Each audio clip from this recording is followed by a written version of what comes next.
The moment my mom said, "You're not half the woman your sister is," I swear the room stopped breathing. Even the clock on the wall seemed to freeze.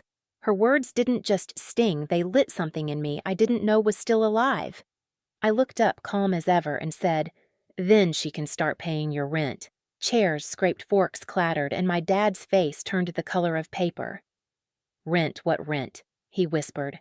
That was the night 3 years of silence shattered, but trust me, the truth didn't begin there. It started long before with one desperate call I'll never forget. Before I tell you how it all unfolded, tap like and tell me where you're listening from. I want to know if you've ever had to draw a line with family, so I know I'm not the only one. My name is Lily Hart. I'm 28, and from the outside, my life looks stable, steady income, clean apartment, predictable routines.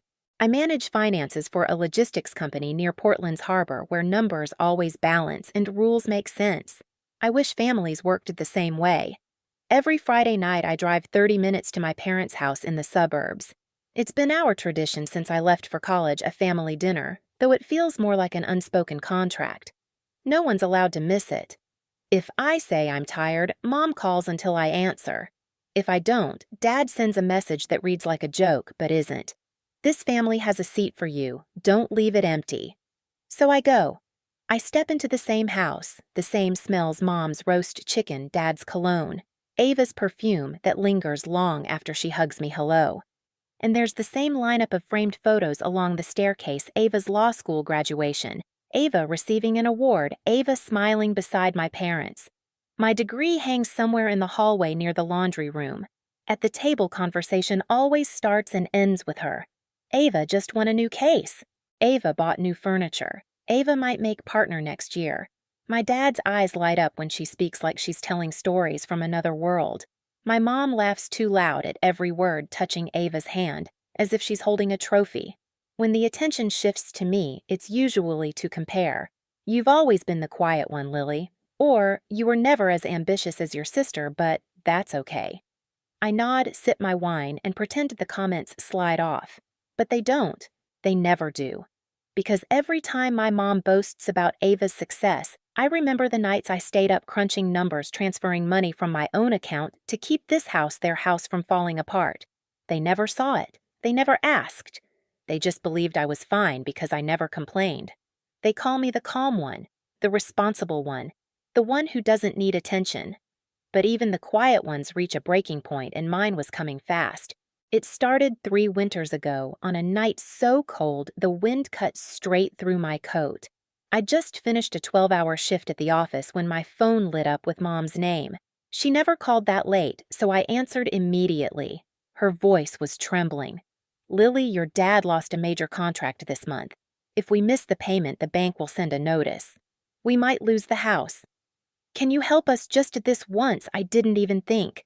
My savings were meant for a down payment on my own apartment, but family came first. The next morning, I transferred the money. Mom called again, crying with relief, promising they'd pay me back once things stabilized. I believed her, but once became twice, then 3 times. Every month came the same text: "Just this month, sweetheart. Next month will be better." And each time I said yes. I stopped counting after a year. Somewhere along the way, I set up an automatic transfer so I wouldn't have to think about it. It felt easier to bleed quietly than to say no. The truth is, I didn't just send money, I sent pieces of my future. When friends asked me to join trips, I said I was busy. When my landlord raised the rent, I didn't move. I told myself it was temporary. Families help each other right. But somewhere between those payments and my parents' proud stories about Ava's success, I realized I wasn't helping. I was disappearing. I still remember the night I saw the total $72,000. My cursor hovered over the screen, blinking. That was my down payment, my dream home, my independence gone. What made it worse wasn't the money. It was the silence. No one had ever thanked me. Not once. During every dinner, my father toasted to Ava's achievements, my mother bragged about her clients, and I sat there knowing I'd quietly kept the roof above their heads. The next month, when Mom texted again, "Can you help just this once?" I didn't reply. I opened my banking app, found the automatic transfer, and hit cancel. The confirmation popped up small and simple. Are you sure? I clicked yes. And just like that, the weight I'd carried for 3 years shifted. I didn't know it then, but that single click was the start of my revenge. Not the loud kind, but the kind built on truth and proof. That night, after I canceled the transfer, I sat at my kitchen table for a long time, staring at the glow of my laptop screen. My hands wouldn't stop trembling. For 3 years, I had tied my worth to those payments. Every dollar felt like proof that I was a good daughter, a reliable one. Without them, who was I? But the longer I stared, the lighter I felt. For once, I wasn't the invisible safety net holding everyone else up. I was just me, broke, tired, but finally free. The next morning, I woke before sunrise and went for a run along the Willamette River. The air was sharp mist curling above the water. My lungs burned, but it wasn't pain, it was something cleaner, clearer. Each step felt like peeling away the weight I'd carried since that first desperate phone call. From that day on, I started rebuilding, not for them, but for myself. On Thursdays, I joined a small cooking class at a community center downtown. It wasn't fancy, but it gave me something I hadn't felt in years, peace. No one there knew about Ava, or my parents, or the 3 years I'd spent saving a house that wasn't mine. They only knew me as Lily, the woman who loved making soups and always burned her first batch of bread. At work, I threw myself into projects. Numbers were still my language, but now they had purpose. My boss noticed. One evening after I stayed late running reports, he stopped by my desk. "I like your precision," he said. "You see things other people overlook." That compliment stayed with me longer than any praise my parents ever gave. Maybe because it was honest. Maybe because it was earned. 2 months later, a fintech startup in Seattle reached out. They wanted someone to lead their new financial analysis team. The offer was bigger than anything I'd ever imagined, 40% more pay plus company shares. I didn't hesitate. I signed the contract and packed up my Portland apartment. Moving to Seattle felt like shedding the last skin of who I used to be. The city air was cold, the skyline unfamiliar, but I loved every second of it. My new place was small, modern, and mine. No one's shadow reached me here. Still, some nights I'd sit on the floor, surrounded by old folders, proof of every transfer, every receipt, every message that began with just this once. I couldn't throw them away. Not yet. Because deep down, I knew this wasn't the end. My parents' silence would never last forever. And when the truth finally came knocking, I intended to answer with facts, not tears. 6 months after I moved to Seattle, I thought I'd finally closed that chapter. New city, new job, new peace. Until one morning, my phone buzzed with a message from Mrs. Whitaker, my parents' elderly neighbor back in Portland. "Hi, dear. I just thought you should see this." A photo followed a wide white banner stretched across my parents' porch. Big red letters read, "Congratulations, Ava Hart, for preserving the family home." For a second, I thought my chest had stopped working. I zoomed in, blinked, but the words didn't change. The house I'd kept afloat for 3 years was now her victory story. My vision blurred, the screen trembling in my hand. They hadn't just ignored what I'd done, they'd erased me completely. I sat there for a long time, the sounds of the city muffled behind me. Then something in me shifted. It wasn't anger this time. It was clarity. I opened the drawer under my desk and pulled out the folder I'd kept all this time. Inside were the payment logs, bank statements, screenshots of messages, every number and word that proved the truth. I'd built my life on proof, now it was time to use it. That night, I compiled everything into a single presentation file labeled Simply Truth. I wasn't sure why I did it, habit maybe, or instinct, but deep down, I knew a day would come when I'd need it. The day arrived sooner than I thought. One evening, my cousin Nina called. "Hey, Lily. Just so you know, your parents are hosting a big family appreciation dinner this weekend. They're planning to honor Ava for saving the house. I thought you should hear it from me." I didn't respond at first. "They asked me to make the slideshow," Nina added quietly. "Do you want to see it?" Within minutes, the file landed in my inbox. I opened it. Pictures of Ava smiling on the porch, captions like, "Thank you for keeping our family's fire alive." I scrolled to the final slide, bold text glowing against a gold background. In gratitude to Ava Hart, the daughter who saved our home. I leaned back in my chair, letting the disgust settle. Then I opened my own file, the one labeled Truth. For hours, I worked in silence, replacing the ending slides with proof transfer timelines, a chart of monthly payments, screenshots of my mother's messages that began with just this once. I added a final photo of the house, simple quiet, with one caption beneath it. This was my contribution. Don't forget it. When I was done, I saved the file 3 times on my laptop, a USB drive, and the cloud. This time, there would be no misunderstanding, no rewriting of history. The dinner was set for Saturday night in downtown Seattle. I didn't RSVP, I just showed up. The restaurant was warm, bright, full of laughter. My father stood near the center, holding a microphone, smiling with that pride I used to crave. My mother sat beside him, pearls gleaming while Ava glowed in emerald green.